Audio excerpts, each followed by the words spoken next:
Assalamualaikum warahmatullahi wabarakatuh.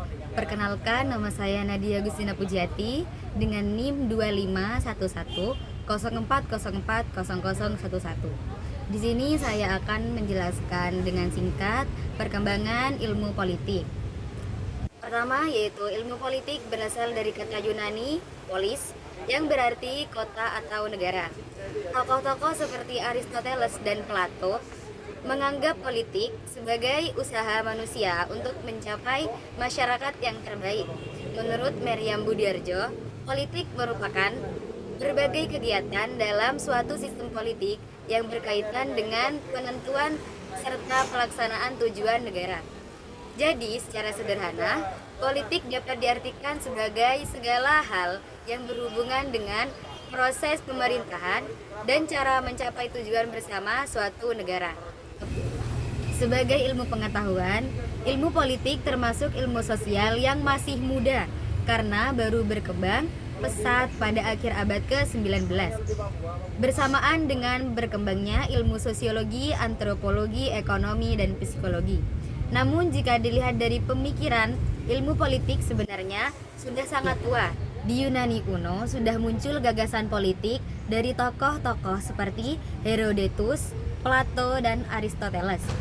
Di Asia, pemikiran politik juga berkembang seperti di India melalui kitab Dharma Sastra dan Arta Sastra.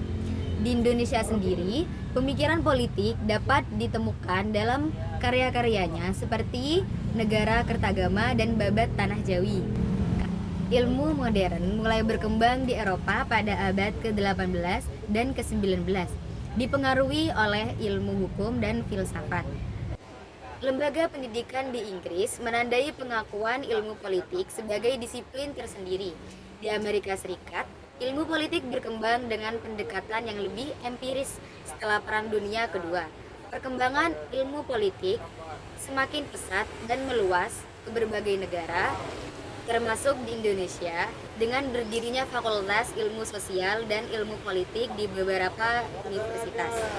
Negara sendiri merupakan organisasi kekuasaan yang mengatur kehidupan masyarakat dalam suatu wilayah untuk mencapai tujuan bersama. Negara memiliki 3 sifat utama, yaitu sifat memaksa, monopoli, dan mencakup semua. Unsur-unsur utama negara meliputi wilayah, penduduk, pemerintah, dan kedaulatan. Dalam konteks Indonesia, tujuan negara tertuang dalam pembukaan Undang-Undang 1945, yaitu melindungi segenap bangsa, memajukan kesejahteraan umum, mencerdaskan kehidupan bangsa, serta ikut melaksanakan ketertiban dunia berdasarkan Pancasila. Sementara itu, kekuasaan merupakan inti dari politik.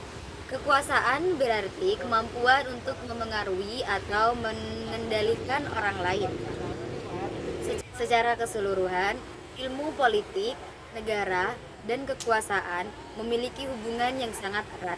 Ilmu politik mempelajari bagaimana kekuasaan dijalankan dalam suatu negara, sedangkan negara menjadi wadah utama untuk mengatur masyarakat melalui kekuasaan yang sah. Tujuan akhirnya adalah menciptakan kehidupan bersama yang tertib, adil, dan sejahtera.